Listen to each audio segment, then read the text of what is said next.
জামায়াতে ইসলামীর আমির শফিকুর রহমান নিজেকে শহীদ বীর মুক্তিযোদ্ধা পরিবারের সন্তান উল্লেখ করে বলেছেন, তিনি মুক্তিযুদ্ধকে সম্মান করেন, কিন্তু তা ব্যবসা হিসেবে দেখতে চান না। তার ভাই দেশের মানুষের মুক্তির জন্য জীবন দিয়েছেন, কোনো দল বা পরিবারকে ক্ষমতায় বসানোর জন্য নয়। সোমবার মাগুরা আদর্শ ডিগ্রি কলেজ মাঠে নির্বাচনী পথসভায় একথা বলেন তিনি। শফিকুর রহমান আসন্ন নির্বাচনের বিষয়ে বলেন, আগামী ভোটে হ্যাঁ মানে আজাদি, না মানে গোলামি। যুব সমাজ আজাদি চাই, তারা অন্যায়ের কাছে মাথা নত করবে না। তাহলে নিশ্চয়ই মাগুরায় শীত হবে, হাড় কাঁপানো শীত। এই শীত তো নাই মনে আছে, তারপরে আর একটু বড় গরম হয়ে যাক নাকি? লিল্লাহি তাকবীর, লিল্লাহি তাকবীর। আসসালামু আলাইকুম ওয়া রাহমাতুল্লাহি ওয়া বারাকাতুহু। আলহামদুলিল্লাহি রাব্বিল আলামিন, ওয়াসসালাতু ওয়াসসালামু আলা রাসূলিহিল কারীম ওয়া আলা আলিহি ওয়া সাহবিহি ওয়া আহলি বাইতি আজমাইন। আসন্ন নির্বাচনকে সামনে রেখে সাধারণ নির্বাচন এবং গণভোট, 11 দলীয় নির্বাচনী ঐক্যবদ্ধ বাংলাদেশের পক্ষ থেকে মাগুরায় আজকে এই তাৎক্ষণিক সভায় সম্মানিত সভাপতি, 11 দলের কেন্দ্রীয় এবং স্থানীয় নেতৃবৃন্দ, ওলামায়ে কেরাম, মাগুরাবাসী,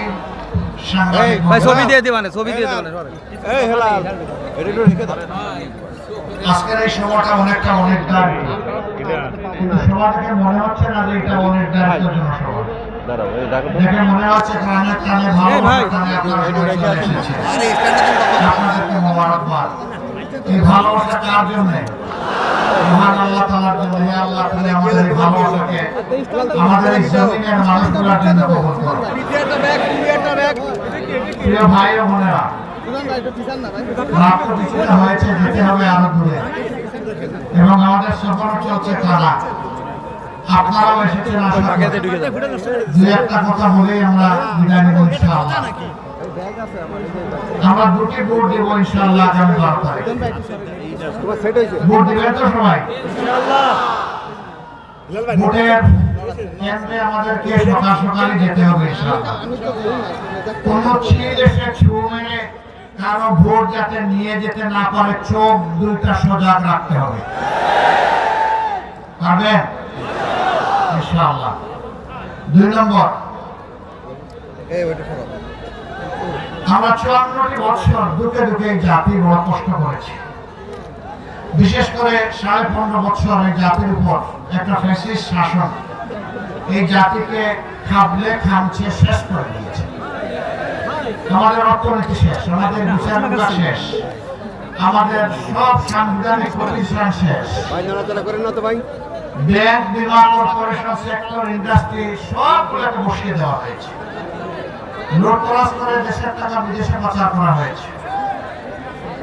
আপনাদের এখানেও কোনো লোক এরকম ছিলেন না? সাবেক প্রধানমন্ত্রীর খুব কাছের লোক এখানে ছিলেন তো? আপনারা তাদেরকে ছোটবেলায় দেখেছেন, মধ্য বয়সেও দেখেছেন, শেখ হাসিনার সঙ্গী হিসাবেও দেখেছেন, আর এখন হয়তো বা দেখছেন কি দেখছেন না আমি জানি না। মাগুরাবাসী, এটা পৃথিবীর ইতিহাসে একটা লজ্জাজনক ঘটনা। একটা দল সবসময় মুক্তিযুদ্ধের কথা বলেছেন, আমরা মুক্তিযুদ্ধকে 1000বার সম্মান করি, কিন্তু যুদ্ধকে আমরা ব্যবসা হিসেবে দেখতে চাই না। আমিও এক শহীদ মুক্তিযোদ্ধা পরিবারের সন্তান। আমার যে ভাই জীবন দিয়ে গেছেন, আমি বিশ্বাস করি তারা বাংলাদেশের মানুষের মুক্তির জন্য জীবন দিয়েছিলেন। কোন দল, কোন গোষ্ঠী, কোন পরিবারকে রাজা অথবা রানীর সিংহাসনে বসানোর জন্য সেদিন তারা লড়াই করেননি। তাদের এই লড়াই ছিল আপামর জনগণের মুক্তির জন্য। তৎকালীন পূর্ব পাকিস্তানের জনসংখ্যা ছিল 7.5 কোটি। এই 7.5 কোটি মানুষের মুক্তির জন্য তারা লড়াই করে জীবন দিয়েছেন। কিন্তু পরবর্তী পর্যায়ে শাসন ক্ষমতা যারা হাতে নিয়েছিলেন, তাদের থেকে শুরু করে 24 সালের 5 আগস্ট পর্যন্ত পর্যায়ক্রমে যারা দেশ শাসন করেছেন, কেউ জনগণের উপর সুবিচার করে নাই। কোন সরকার বুকে হাত দিয়ে বলতে পারবে না যে তারা দুর্নীতি থেকে মুক্ত ছিল। কেউ করেছে কম, কেউ করেছে বেশি, এবং দুর্নীতির বিভিন্ন লকব বিভিন্ন জনের আছে। আল্লাহর মেহেরবানি আমরা কখনো এককভাবে অথবা সংখ্যাগরিষ্ঠ প্রতিনিধিত্ব নিয়ে আমরা দেশ শাসনের সুযোগ পাই নাই। 2001 থেকে 6 আমাদের দুইজন শীর্ষ দায়িত্বশীল 3টা মন্ত্রণালয়ের দায়িত্ব পালন করেছেন তখনকার জোট সরকারের সময়। সেই সময়ে দুর্নীতিতে এই দেশের পরিচয় কি ছিল এটা আমার বলার দরকার নাই, কিন্তু এই দুইজন মন্ত্রীর 20টা আঙ্গুল ছিল সম্পূর্ণ স্বচ্ছ এবং পরিচ্ছন্ন। কেউ দূরবীন দিয়েও তাদের মন্ত্রণালয়ে কোনো তাদের দায়িত্ব পালনকালীন সময়ে কোনো দুর্নীতি আবিষ্কার করতে পারে নাই, আজও পারে নাই।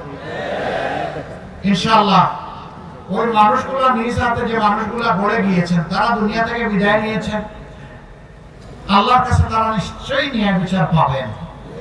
তাদেরকে অন্যায়ভাবে খুন করা হয়েছে, আল্লাহ তাআলা তাদেরকে শহীদ হিসাবে কবুল করুন, আর তাদের শহীদের রক্ত, শাহাদতের রক্ত দিয়ে বাংলাদেশের মানুষের আল্লাহ মুক্তির ব্যবস্থা করে দেন। যে ভাইরা তারা যাদেরকে গড়ে গেছেন তারা এখন এগিয়ে এসেছেন। আমরা দেশের মানুষের কাছে খুবই কৃতজ্ঞ। 15.5 বছর আমাদের নির্দিষ্ট কোনো ঠিকানা ছিল না।